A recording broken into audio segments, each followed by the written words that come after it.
दोस्तों नमस्कार। मेरा नाम विजय कुमार पाल। ये मेरी किताब blender of blasphemy in blender by Vijay Kumar Pal, जिसमें कि इस्लाम के नाम पर, ब्लेस्फेमी के नाम पर किस तरह गैर मुस्लिमों की हत्या की जा रही है इसका विवरण है।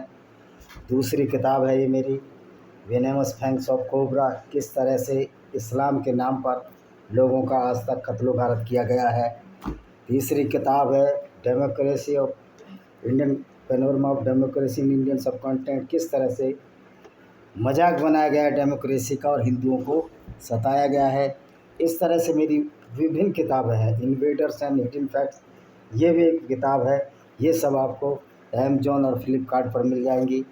ये 4 किताबें मैंने दिखाई। इसके अलावा भी मेरी 8 किताबें और हैं, जिसमें से 10 पब्लिश हो चुकी हैं और 2 अभी आनी बाकी हैं, उस पर काम चल रहा है। तो दोस्तों, इस्लाम के बारे में जो मौलाना ये कहते हैं कि इस्लाम में कोई क्रूरता नहीं है, सब कुछ अच्छा ही है, मैं उनसे पूछना चाहता हूँ इस्लामिक लोगों से, आप इस्लाम की एक भी अच्छाई बता दो जो पूरी दुनिया के लिए अच्छी हो।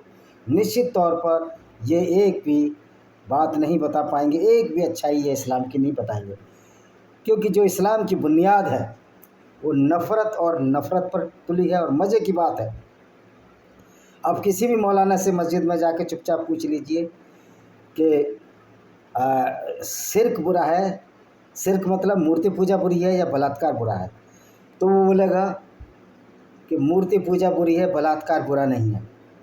डॉक्टर यासिर अल-वाजिदी, जो शिकागो में रहने वाला एक मौलवी है, उससे ये सवाल पूछा गया तो उसने साफ साफ कहा कि मूर्ति पूजा बुरी है, बलात्कार बुरा नहीं, यानी इसको शिर्क कहते हैं। मुस्करीन यानी कि जो मूर्ति पूजक हैं, पैगान्स जो कि बहुदेववादी हैं, वो सबसे बड़े शत्रु हैं इस्लाम के। क्योंकि मोहम्मद की आप साइकोलॉजी को समझिए। जब मोहम्मद को मदीना से उनकी झूठ बातों पर वहाँ से भगाया गया और मक्का से, और जब मदीना गए, वहाँ से जब हिजरत की उन्होंने, हिजरत का मतलब माइग्रेशन होता है, इसमें कोई धार्मिक शब्द नहीं है। तो वो जब मक्का से मदीना गए, पहले तैफ भी गए थे, तैफ में इनको वहाँ से भगाया गया पत्थर मारकर, क्योंकि वहाँ इस तरह की ये बातें कर रहे थे, झूठ और कपोल कल्पित थी। तो जब ये मक्का से मदीना चले गए और जब इनके हाथ में तलवार आ गई, कई काफ़िले लूट लिए, बहुत सारा धन हो गया, तो मक्का जो था एक सेकुलर स्टेट थी। उसमें 360 मूर्तियाँ थीं, जिसमें हुबल नाम का देवता या हुबल और 3 देवियाँ थीं, लात, मन्नात और उज़्ज़ा। इसकी सारी ये पूजा किया करते थे। और मक्का एक सेकुलर था जहाँ सभी रिलीजन मानने वालों को, आइडियोलॉजी मानने वालों की इज्जत थी। कुछ उनके पर्सनल लोकल रिलीजन थे, जैसे अफ्रीका में है, आज भारत में भी कहीं कहीं मिलते हैं, जैसे कुल देवता होते हैं, वो लोकल उनकी एक्सेप्टेंस है एक विचारधारा के लिए। तो इस तरह, लेकिन मोहम्मद जब मदीना गया, उसके मन में ये रही कि मैं जाकर मक्का में जाऊंगा और मूर्तियां तोड़ूंगा। और मूर्तियों के तोड़ने की शुरुआत मोहम्मद ने ही मक्का में की। तो मक्का से जब मदीना गया, फिर मदीना से 628 में, देखिए लिखा है 628 में मक्का के कुरैश कबीले और मदीना के मुसलमानों ने हुदैबिया की संधि नामक 10 वर्ष संधि की थी कि अब लड़ाई नहीं होगी। हालांकि 630 में कुरैश के एक सहयोगी बनु बकर, ये कबीला था, बनु खुजा, जिसने हाल में ही मुसलमानों के साथ गठबंधन किया था, के विरुद्ध आक्रमण के परिणाम सब हुदैबिया की संधि भंग हो गई। अब ये देखिए इन्होंने क्या किया।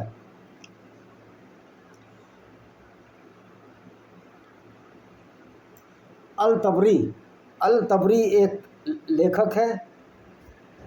अल तबारी के अनुसार वाचा के संधि की उल्लंघन की खबर मिलने से 3 दिन पहले मोहम्मद ने अपनी पत्नी आयशा को सैन्य अभियान की तैयारी करने का निर्देश दिया।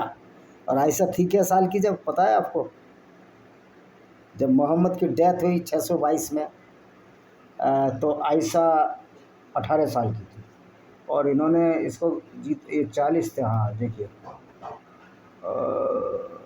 628 मक्का 628, और मोहम्मद की डेथ हुई थी 570 और 30 58 साल का मोहम्मद था और आयशा थी इससे करीब ये 28 630 और 32 में वफात हो गया था। 16 साल की आयशा थी। आयशा को सैन्य अभियान की तैयारी करने का निर्देश दिया। अबू बकर आयशा के पिता ने तैयारियों पर आश्चर्य व्यक्त करते हुए कहा, उनसे स्पष्टीकरण मांगा, जिस पर उन्होंने जवाब दिया उन्हें कारण की जानकारी नहीं है। तीसरे दिन अम बिन सलीम अल खज़ाई 40 घुड़सवारों के एक समूह के साथ मदीना पहुंचे ताकि मोहम्मद को अपने लोगों की दुर्दशा के बारे में सूचित किया जा सके और बदला लेने से मुसलमानों से सहायता मांगी जा सके। जबकि मदीना में मक्का में अभी कोई मुसलमान नहीं था।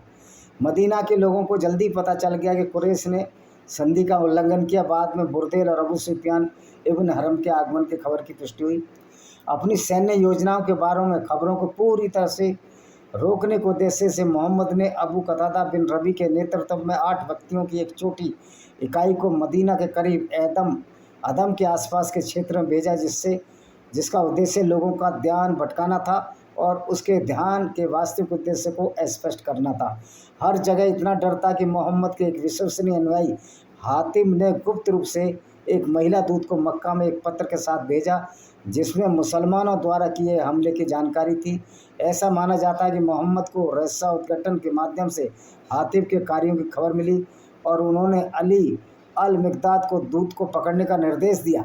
महिला दूत उससे आगे निकलने में सफल रहे। उस पत्र को खोज निकाला जो उसके बालों में सावधानी से छिपा हुआ था।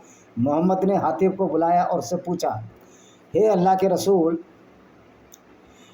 मेरा कुरैश से कोई खून का रिश्ता नहीं है। मोहम्मद ने हातिब को से मेरे और उनके बीच बस एक तरह का दोस्ताना रिश्ता है। मेरा परिवार मक्का में है, उसकी देखभाल या सुरक्षा देने वाला कोई नहीं है। मेरी स्थिति उन शरणार्थियों से अलग है जिनके परिवार कुरैश से खून के रिश्ते की वजह से सुरक्षित है। मुझे लगा चूँकि मेरा कोई रिश्ता नहीं है, इसलिए मुझे अपने बच्चों की सुरक्षा के साथ अच्छा व्यवहार करके उनका आभार अर्जित करना चाहिए। मैं अल्लाह की कसम खाता हूँ, मैंने ये काम धर्म त्यागी के तौर पर इस्लाम को त्यागने के लिए नहीं किया। मैं सिर्फ उन विचारों से प्रेरित था जो मैंने अभी बताए हैं। हतीब की हरकतों के बारे में सुनकर उमर उसे पाखंडी कहकर फांसी देना चाहते थे, लेकिन मोहम्मद ने हतीब के प्रश्न को स्वीकार कर लिया और क्षमादान दे दिया। फिर मोहम्मद ने उमर से कहा, हतीब उन लोगों में से जिन्होंने बद्र की लड़ाई लड़ी थी। उमर, तुम क्या जानते हो कि शायद अल्लाह ने बद्र के लोगों को देखकर कहा, जो चाहे वो तुम्हें क्षमा करो। अब मक्का के अभियान में सेना जुटी और इन्होंने क्या किया, जैसे ही मक्का की ओर बढ़े, अब्बास बिन अब्दुल मुत्तलिब और उनका परिवार अल जोफा नामक स्थान पर मोहम्मद और इसकी सेना में शामिल हो गए। अल अबाबा पहुँचने पर मुसलमानों का सामना अबू सुफियान बिन अल हरिथ, पहले उल्लेखित अबू सुफियान इन हरब नहीं, वो दूसरा था, और अब्दुल्ला बिन उबैया सवा जो मोहम्मद के चचेरे भाई थे। हालांकि मुसलमानों के प्रति उनके पिछले कार्यों और नकारात्मक रवैये का उन्हें खुले हाथ से प्राप्त नहीं किया गया। अली ने अबू सुफियान को मोहम्मद से क्षमा मांगने और कुरान में पैगंबर यूसुफ के भाइयों के पश्चाताप के समान तरीके अपने पिछले कदाचार को स्वीकार करने की सलाह दी। अब चक्कर क्या है, मोहम्मद को चुल क्या थी, वो ईसाई धर्म को भी उसने कुरान में आत्मसात करने की कोशिश की। इसलिए पैगंबर जो जोसेफ था उनका, यहूदियों का पैगंबर या ईसाइयों के ओल्ड टेस्टामेंट का पैगंबर, उसने इसको अपना पैगंबर बना लिया। उन्होंने कहा, अल्लाह की कसम, अल्लाह ने तुमको हमसे बेहतर माना है और हम तो पापी थे। कुरान चैप्टर 12:91। अबू सुफियान ने सलाह का पालन किया और मोहम्मद के पास गए। उन्होंने अबू सुफियान को माफ़ कर दिया और कुरान से उद्धृत किया। उन्होंने कहा, आज तुम पर कोई दोष नहीं, अल्लाह तुम्हें क्षमा कर देगा, अत्यंत दयावान है। कुरान की चैप्टर। वो अल्लाह कब दयावान है?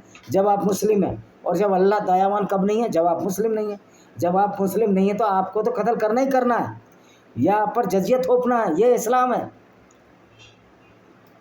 अबू सुफियान ने मोहम्मद की प्रशंसा में कुछ छंद कविताएं पढ़ी और इस्लाम को अपना एकमात्र धर्म बताया। अब ये देखिए, आओ मक्का में प्रवेश करने के बाद क्या किया। मोहम्मद ने मक्का में सैन्य सफलता के लिए अंतिम तैयारी की।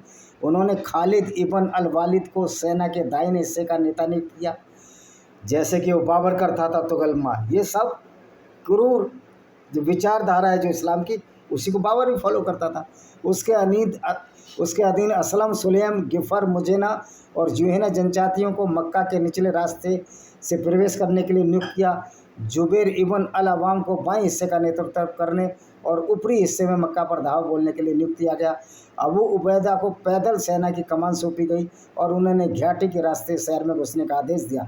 सैनिकों को स्पष्ट और निर्णायक आदेश दिए गए थे कि वे आत्मरक्षा के अलावा किसी को न मारें और किसी भी आक्रमक तत्व का सफाया करें और किसी भी विरोध का सामना करने पर उसे कुचल दें। अब ये देखिए, मोहम्मद मुस्लिम बटालियनों ने अपने निर्धारित अभियान को सटीकता और सफलता के साथ अंजाम दिया। खालिद इब्न अल वलीद ने शहर में प्रभावी रूप से घुसपैठ की और युद्ध में शामिल हो गए, जिसके परिणाम स्वरूप 12 दुश्मन लड़ाके मारे गए। उनके अपने 2 लोग शहीद हो गए। जुबैर इब्न अल अवाम अपने निर्धारित गंतव्य पर पहुंचे और उन्होंने अल फतेह विजय मस्जिद में झंडा गाड़ दिया। अल फतेह हो गई और वहां मोहम्मद के आगमन की प्रतीक्षा करने लगे। उनके लिए एक तंबू लगा गया जहां उन्होंने जीत अल्लाह का आभार व्यक्त करते हुए दुआएं दी। जब ये जीते हैं तो अल्लाह का आभार, और जब उहद की लड़ाई में मोहम्मद के दांत तोड़ दिए तब अल्लाह के सामने नहीं आया। मोहम्मद ने ज़्यादा देर आराम नहीं किया। वे अंसार और मुहाजिरिन वो थे जो मक्का से मदीना गए थे और अंसार वो थे जो पहले मुसलमान मदीना में बने, चल पड़े, जिसे अल्लाह का एकता का प्रतीक माना जाता था। वह 360 मूर्तियों से भरा हुआ था। उन्होंने कुरान की आयतें पढ़ते हुए अपने धनुष से उन्हें गिरा दिया, यानी कि सबको तोड़ दिया, और कह दो कि सत्य आ गया है, असत्य मिट गया, निश्चय यह सत्य का मिट जाना निश्चित है। कुरान 17 चैप्टर 81 आयत। जबकि सच्चाई है कि इस्लाम सबसे बड़ा असत्य और झूठ का पिटारा है, पेंडोरा बॉक्स है झूठ का। लेकिन चूंकि मोहम्मद उन्माद में थे, मोहम्मद को बदला लेना था, क्योंकि मोहम्मद की उल जलूल बातों की वजह से मोहम्मद को वहाँ से निकाल दिया गया था, तो सबसे पहले मोहम्मद ने मूर्तियाँ तोड़ी।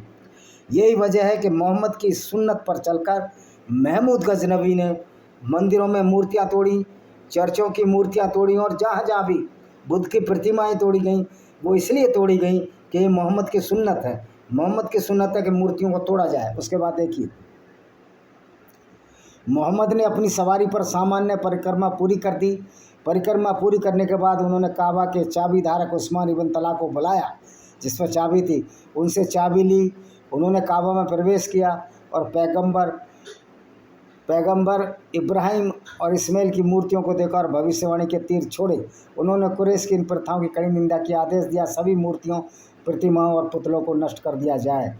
पुतले सारे नष्ट कर दिए गए। अच्छा ये बताइए, वो मूर्ति पूजना ज़्यादा अच्छा है जिससे किसी का नुकसान नहीं हो रहा, या नमाज मस्जिद में नमाज पढ़कर 48 बार गैर मुस्लिमों को गाली देना अच्छा है, उनको काफिर कहना अच्छा है, कुरान को पढ़कर उनकी औरतों को लूटकर बलात्कार करना अच्छा है, या मूर्ति पूजा अगर कोई भी गैर मुस्लिम करता है वो अच्छा है? इसका फैसला आपको करना है। उसके बाद मोहम्मद ने पवित्र कक्ष में प्रवेश कर गए। द्वार के सामने वाली दीवार की ओर मुँह करके उन्होंने सजदा किया, चारों ओर घूमकर मतलब झुके और अल्लाह की महानता और एकता का गुणगान किया। यहाँ से पाखंड शुरू हो गया था।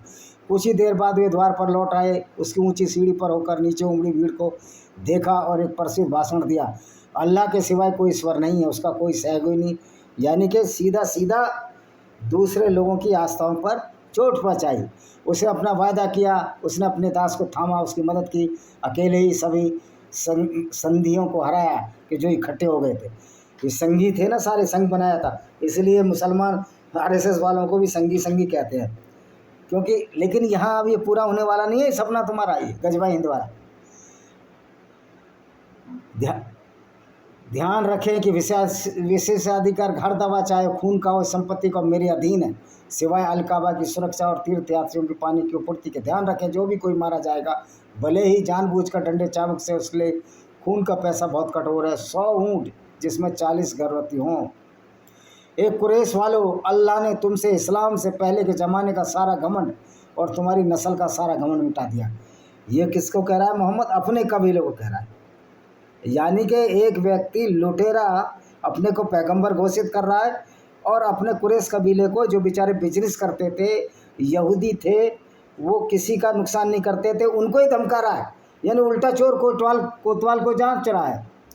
फिर उन्होंने कुरान की आयत पढ़कर सुनाई, ये लोगों, हमने तुम्हें मर्द और औरत से पैदा किया है और तुम्हें अलग अलग जातियाँ कबीले बनाए ताकि तुम एक दूसरे को पहचान सको। बेशक अल्लाह की नज़र में तुमसे ज़्यादा नेक इंसान वही है जो सबसे ज़्यादा नेक है। बेशक अल्लाह जानने वाला, खबर रखने वाला है। कुरान चैप्टर 49 आयत नंबर 13। अब ये बताइए, अब कुरान को मानने वाला, अल्लाह को मानने वाला नेक इंसान हो ही नहीं सकता, क्योंकि कुरान को मानने वाला, अल्लाह को मानने वाला तो गैर मुस्लिमों को कत्ल करता है, तो फिर ये नेक कैसे हो सकता है? यही कि इसीलिए कहता हूँ कि कुरान एक झूठ का पिटारा है। उसने आगे कहा, हे कुरैश वालों, मैं तुम्हारे साथ जो सलूक करने वाला हूँ, इस पर उन्होंने कहा मैं तुम्हारी वही शब्द बोलता हूँ। फिर यूसुफ पैगंबर ने अपने भाइयों के लिए बोले थे, उन्होंने कहा इस पर तुम पर कोई अपमान नहीं है, क्योंकि इसके कबीले के थे, इसलिए सिर छोड़ दिया। कुरान 12:92, अपना रास्ता जाओ क्योंकि तुम मुक्त हो। मोहम्मद ने उस्मान इब्न तला को काबा के संरक्षक के रूप में नियुक्त किया और तीर्थ यात्रियों को पानी उपलब्ध कराने की जिम्मेदारी सोची है। पहला फैसला किया, काबा की चाबियाँ स्थायी रूप से उस्मान उनके वसंजों के कब्जे में रहेंगी। और मज़े की बात यह है, इसी मक्का में जाने के लिए मोहम्मद ने कहा कि अगले साल काफिरों को कह दो कि उनको मस्जिद हरम से रोका जाए, वरना जाने नहीं आता है। यानी कि उनका पूजा स्थल था जो बहुदेववादियों को छीन कर मोहम्मद ने अल्लाह के नाम पर उन पर कब्जा कर लिया। तो अल्लाह के नाम पर ये खाली काबा ही कब्जा नहीं किया, अल्लाह के नाम पर सैकड़ों मंदिर उत्तर प्रदेश, बिहार, पूरे दुनिया में कब्जा किए गए। भारत में विशेष तौर पर हिंदू मंदिर कब्जा किए गए। अच्छा, ये आदेश दिया कि 9 कट्टर अपराधियों का खून बहाया जायज़ है। 9 कट्टर अपराधी कौन थे? जो मोहम्मद की बात नहीं मानते थे। यहाँ तक कि काबा के पर्दे के नीचे भी, यानी काबा के जो पर्दे टंगे थे उनमें भी छिप गया था। उन व्यक्तियों में से उनमें से केवल 4 ही मारे गए, जबकि अन्य को विभिन्न कारणों से क्षमा कर दिया गया। मारे हुए व्यक्तियों में अब्दुल्ला इब्न खताल था, जिसने शुरू में इस्लाम धर्म स्वीकार किया था। उसे एक अंसार के साथ मिलकर भिक्षा कर जक़ात वसूलने का काम सौंपा गया था। एक विवाद के दौरान अब्दुल्ला ने अंसार के गुलाम की हत्या कर दी। बाद में धर्म त्यागी होकर बुत परस्त अरबों में शामिल हो गया। इसे ये अपराध का कोई पछतावा नहीं था। भाई अपराध क्या है? इस्लाम को छोड़ना कोई अपराध नहीं है, पर इस्लाम में रहने में अपराध है।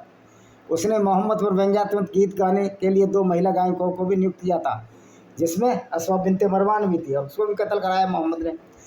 एक और व्यक्ति जिसे फांसी दी गई थी वह था मिक्यास बिन सबाबा, जो एक मुसलमान था। एक अंसार ने गलती से उसके भाई हिसाम की हत्या कर दी थी और मोहम्मद ने उसे खून के पैसे देने का इंतजाम किया, जिसे उसने स्वीकार कर लिया। हालांकि मिक्यास ने उस अंसार को मार डाला और बाद में धर्म त्यागी होकर मक्का चला गया। इस प्रकार हुवीरत और एक महिला गायिका भी उनके अपराधों के लिए मौत की सजा, मतलब वो बेचारी गा रही थी, उनको भी मौत कर दी गई। एक और व्यक्ति इसके विरुद्ध मक्का में प्रवेश के दौरान खालिद इब्न वलीद की टुकड़ी पर हमला करने वाले इकीमा बिन अबू जहल को माफ़ कर दिया गया, जो इसका चचेरा भाई था। मोहम्मद के चाचा हमजा इब्न अब मुताबिल के हत्यारों वासी और उसके शरीर को विक्षत करने वाली हिंद बिन उतबा को भी क्षमा दान दिया गया, जो अबू सुफियान की पत्नी थी, जिसने मक्का से मदीना जाते समय मोहम्मद की बेटी पर भाले से हमला किया था, जिसे उससे घातक चोट आई, अंत उसकी मृत्यु हो गई। उसे माफ़ कर दिया गया। कुरैश के 2 सरदारों को इस्लाम अपनाने के बाद माफ़ कर दिया गया। ये थे सफवान बिन उमैया, फुदाल बिन उमैर। बाद वाले ने पहले भी काबा की परिक्रमा करते मोहम्मद की हत्या का प्रयास किया था। अच्छा जी, अब ये बताइए, ना जो कोई अल्लाह उसके आखिरत पर ईमान रखता है, उसे चाहिए अपने घर में मौजूद मूर्तियों को तोड़े। क्या बोला मोहम्मद ने? कि जो अल्लाह और उसके आखिरत पर ईमान रखता है, उसे चाहिए अपने घर में मौजूद मूर्तियों को तोड़ डाले, यानी मूर्तियां तोड़ दे। ये है इनका। अच्छा जी, अब है विजय के दूसरे दिन मोहम्मद ने लोगों को संबोधित किया और मक्का की पवित्र स्थिति पर चर्चा की, और उन्होंने अल्लाह की स्तुति से शुरुआत की और घोषणा की मक्का एक पवित्र भूमि है। अपना भाषण देने के बाद, विजय के बाद, इसके बाद निवासियों ने इस्लाम स्वीकार कर लिया और मोहम्मद के प्रति अपनी निष्ठा व्यक्त की। पुरुष पहले आए, सभी क्षेत्रों में पूर्ण आज्ञाकारिता का वचन दिया। उसके बाद महिलाएं आईं।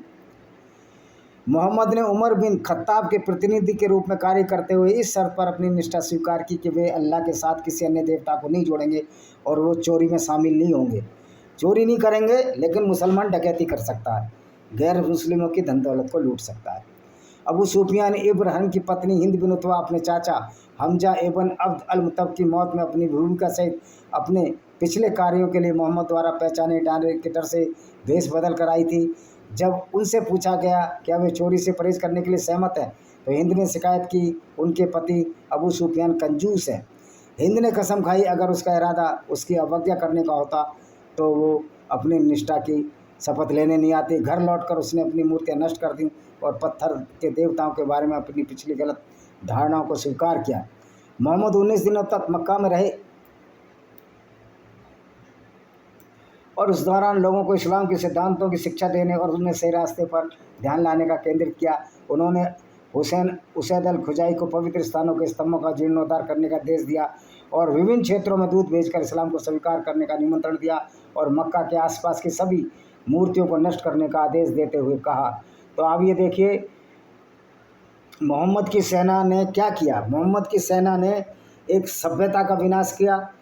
भाई मूर्ति पूजने से आपको क्या प्रॉब्लम है? आर्य समाजी मूर्ति नहीं पूजते, लेकिन कोई हिंदू मंदिरों की मूर्तियाँ तो नहीं तोड़ते। ऐसे बहुत से निराकारी लोग हैं जो मूर्तियाँ नहीं पूजते।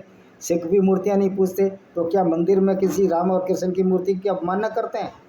लेकिन ये इस्लाम एक वाहिद एक अकेली आइडियोलॉजी है जिनका पैगंबर खुद मूर्तियाँ तोड़ता था।